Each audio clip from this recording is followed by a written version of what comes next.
Good morning दोस्तों, कैसे हो आप लोग। होप करता हूँ आप लोग सब अच्छे हो गए। आज के इस लेक्चर से हम एक नई वीडियो सीरीज की स्टार्टिंग कर रहे हैं, जो कि बेसिक इलेक्ट्रॉनिक्स या फंडामेंटल ऑफ इलेक्ट्रॉनिक्स इंजीनियरिंग के बारे में होगी, जो कि बीटेक की लगभग सारी ब्रांचेज में फर्स्ट ईयर में पढ़ाया ही जाता है।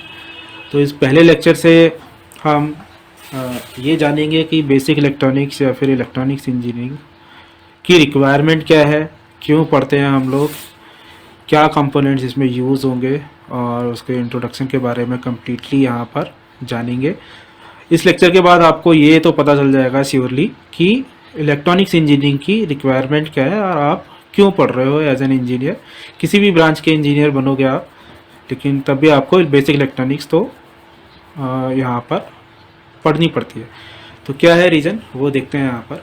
तो सबसे पहले देखते हैं कि इलेक्ट्रॉनिक्स इंजीनियरिंग है क्या। तो इलेक्ट्रॉनिक्स इंजीनियरिंग या electronics is that branch of science which deals with the motion of electrons in gases, liquids and solids under different operation condition। तो इलेक्ट्रॉनिक्स में हम क्या है, ये साइंस की वो ब्रांच है जिसमें हम बेसिकली क्या करेंगे, इलेक्ट्रॉन्स का जो मोशन है उसकी स्टडी करेंगे। किस में, गैसेस में, लिक्विड्स में एंड सॉलिड्स में अंडर डिफरेंट कंडीशंस।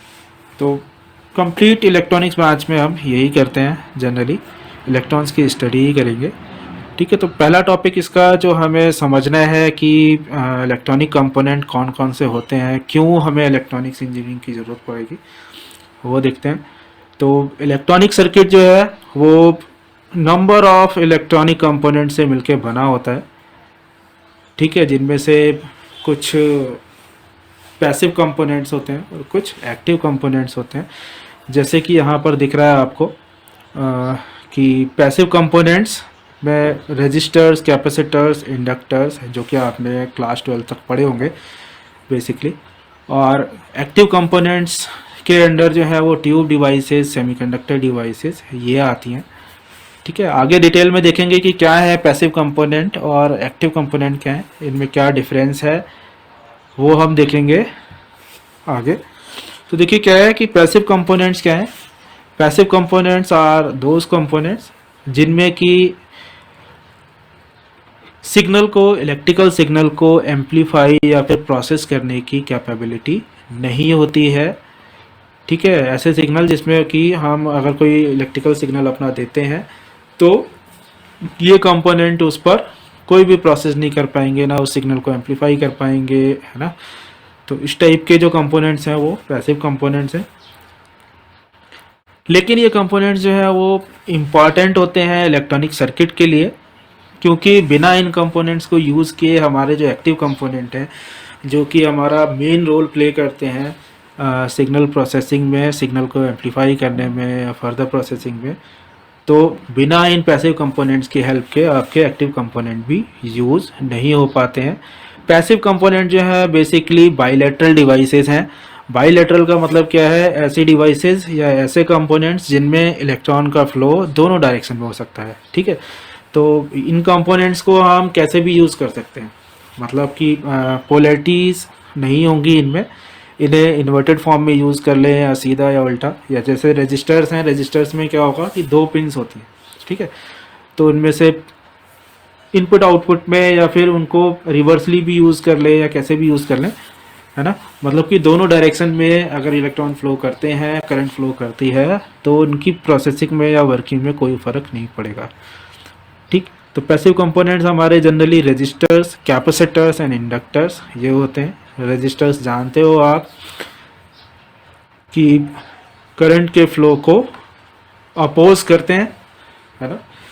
तो कैपेसिटर्स जो है वो चार्ज स्टोरेज के लिए, और इंडक्टर्स जो है इलेक्ट्रोमैग्नेटिक फील्ड वाला इफेक्ट जो है उसमें वो आ जाता है।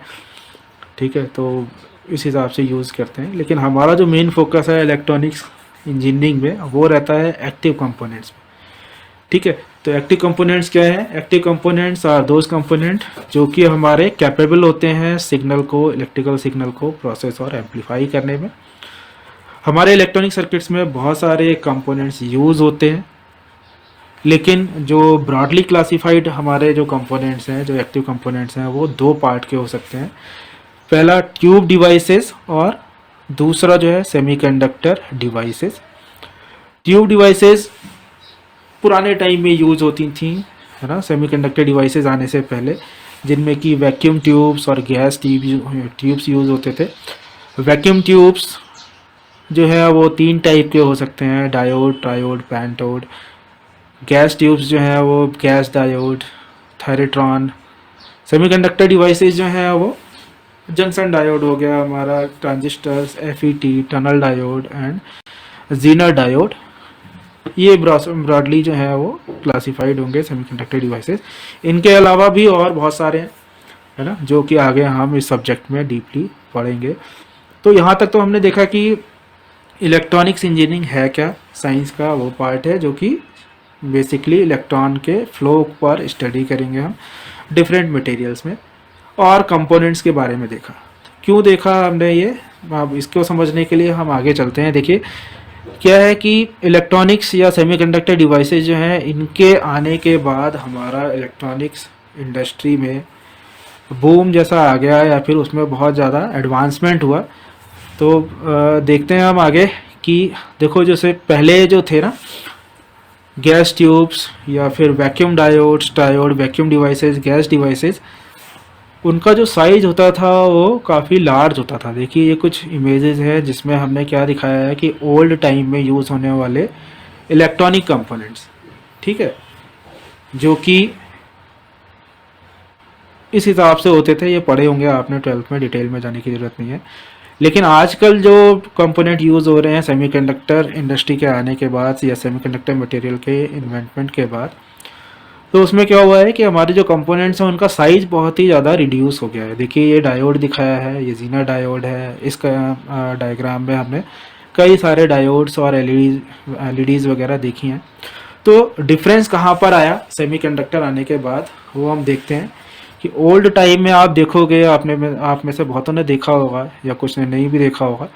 तो देखिए जो पुराने टाइम में टीवी आते थे हमारे, टेलीविज़न, वो बहुत ही बड़े साइज़ के होते थे, है ना। आज भी आप देखोगे कि कुछ घरों में होंगे पुराने टीवी सीआरटी वाले, ठीक।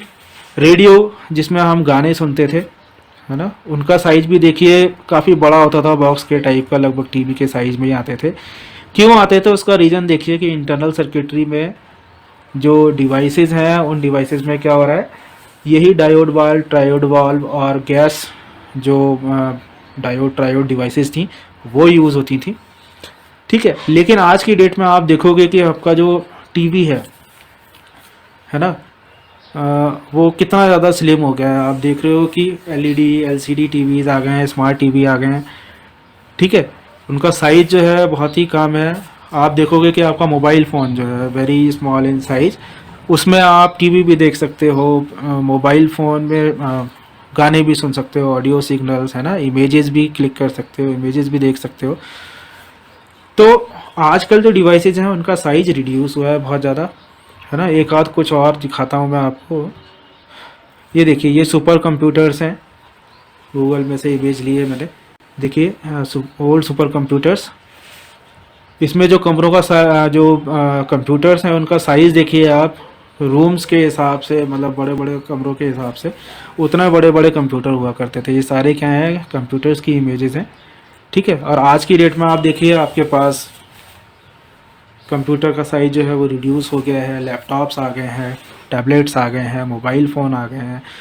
तो देखिए कहाँ आपका इतने बड़े एरिया में कंप्यूटर जो एक आता था वो अब स्मॉल आपके हाथ के शेप में या फिर पाम साइज़ आपके मोबाइल फ़ोन जो है उनमें भी आप वही कैपेबिलिटीज़ अचीव कर सकते हो, ठीक है। उस समय के जो कंप्यूटर थे उनकी जो कैपेबिलिटीज़ थी, प्रोसेसिंग कैपेबिलिटीज़, वो आज की डेट में उससे अच्छी कैपेबिलिटी के आपके पास मोबाइल आ जाते हैं, ठीक है। तो यहाँ से आपको ये तो डेफिनेटली पता चला होगा कि इलेक्ट्रॉनिक्स के में सेमीकंडक्टर डिवाइसेस आने के बाद जो एडवांसमेंट हुआ है वो क्या हुआ है कि जो रिवॉल्यूशन आया है कि हमारा जो इलेक्ट्रॉनिक कंपोनेंट हैं या इलेक्ट्रॉनिक डिवाइसेस हैं उनका साइज़ बहुत ज़्यादा रिड्यूस हो गया है, ठीक है। तो वो क्यों पॉसिबल हो पाया है, वो पॉसिबल हो पाया है इलेक्ट्रॉनिक्स इंडस्ट्रीज़ में सेमीकंडक्टर डिवाइसेस के आने के बाद, जो कि हम इस सब्जेक्ट में इन सेमीकंडक्टर